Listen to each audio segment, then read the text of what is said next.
Ohio les amis, j'espère que vous allez bien et aujourd'hui on se retrouve pour parler d'un animé que tu dois absolument voir. Tu l'as même peut-être déjà vu ou alors tu es en cours de visionnage. Et du coup on va parler de Spy X Family. Alors juste avant de commencer, si tu me découvres avec cette vidéo, je t'invite à t'abonner, comme ça tu pourras suivre mes prochaines vidéos. En plus très prochainement il y aura du lourd qui arrive. Et évidemment n'oublie pas de mettre un like et à laisser un commentaire en fin de vidéo. Bref, je vous laisse vous installer confortablement devant votre écran, n'hésitez pas à prendre à boire et à manger et c'est parti pour la vidéo sur l'animé de Spy X Family. Et on va commencer tout de suite avec le résumé. Twilight, le plus grand espion du monde, doit pour sa nouvelle mission créer une famille de toutes pièces afin de pouvoir s'introduire dans la plus prestigieuse école de l'aristocratie. Totalement dépourvu d'expérience familiale, il va adopter une petite fille en ignorant qu'elle est télépathe et s'associer à une jeune femme timide sans se douter que c'est une redoutable tueuse à gages. Ce trio atypique va devoir composer pour passer inaperçu tout en découvrant les vraies valeurs d'une famille unie et aimante. Maintenant, on va parler des personnages principaux et commencer par Lloyd Forger. Lloyd Forger est un personnage complexe qu'on va voir évoluer tout au long de l'histoire. Dans les premiers épisodes de Spy X Family, nous faisons connaissance avec les personnages amenés à devenir la famille Forger. Et chacun d'entre eux est assez complexe, à commencer par Lloyd Forger lui-même. Comme je pense que vous l'avez compris, Lloyd va donc devenir le père de famille, mais il est avant tout un espion, et il est assez réputé pour sa capacité à endosser n'importe quelle identité. Et pour réussir tout ça, il a dû lui-même abandonner sa propre identité. D'ailleurs, son nom de code, j'ai oublié de vous le dire, mais c'est Twilight. Également réputé pour son grand professionnalisme, Twilight va quand même être mis à rude épreuve durant sa mission, car il va devoir lutter d'un côté pour le bon suivi de la mission, donc son avancement, et de l'autre son attachement pour Anya et Yor. Maintenant, nous allons parler de Yor Forger. Tout comme Twilight, Yor a aussi ses secrets et une double identité à protéger, et comme vous avez dû le comprendre, elle va devenir la mère de famille. D'un côté, elle occupe un poste à la mairie de la ville, et de l'autre, elle est tueuse à gages la nuit. Pour ne pas être arrêtée par la police secrète, Yor avait le choix de se marier, et par hasard, elle a rencontré Lloyd et Anya, et ce dernier, la trouvant parfaite, enfin plutôt très bien pour le rôle de mère, lui propose donc de l'épouser. Et du coup, c'était donc une très bonne occasion pour Yor car elle ne pouvait pas passer à côté, sinon vous savez ce qui allait se passer pour elle. Mais plus on avance dans l'histoire, plus on découvre à quel point le personnage de Yor est assez complexe, entre son désir de garder le secret de ses activités de tueuse à gages et celui d'être une bonne mère pour Anya, mais aussi une bonne épouse pour Lloyd. Yor est un peu, même souvent, entre deux chaises. Et puis je me pose cette question, pour l'instant le marché conclu entre Lloyd et Yor fonctionne, mais jusqu'à quand? C'est vrai qu'on peut se poser certaines questions, et du coup n'hésitez pas à me dire dans les commentaires votre avis, ça m'intéresse beaucoup. Et enfin, pour terminer de parler des personnages principaux, nous allons parler de Anya Forger.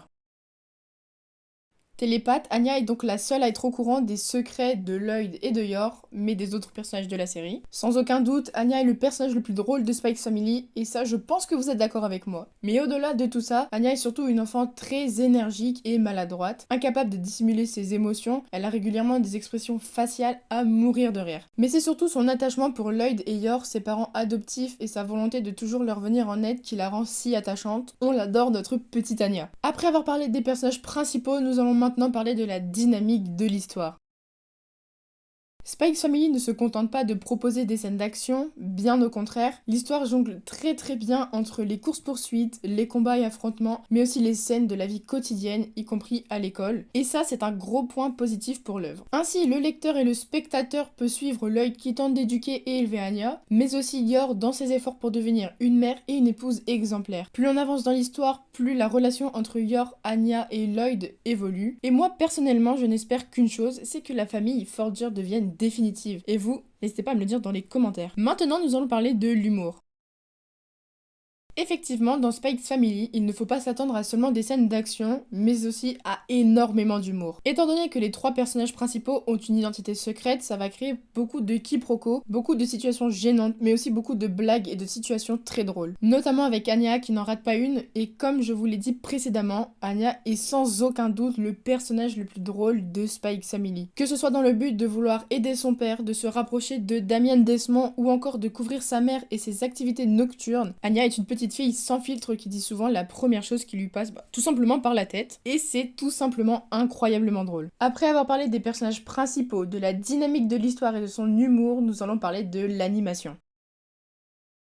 Wit Studio est un studio d'animation japonais particulièrement bien connu. Il est connu pour son travail sur les 3 premières saisons de l'Attaque des Titans, la première saison de Vinland Saga ou encore Ranking of Kings. Et quelle que soit l'œuvre que le studio a adaptée, ça a toujours été impeccable et d'une très grande qualité, et Spikes Family ne déroge pas à la règle. Pour Spikes Family, Wit Studio a réussi à parfaitement adapter chaque scène et chaque moment, même les moins importants. Après avoir parlé de tout ça, je vais maintenant vous donner mon avis global sur Spikes Family.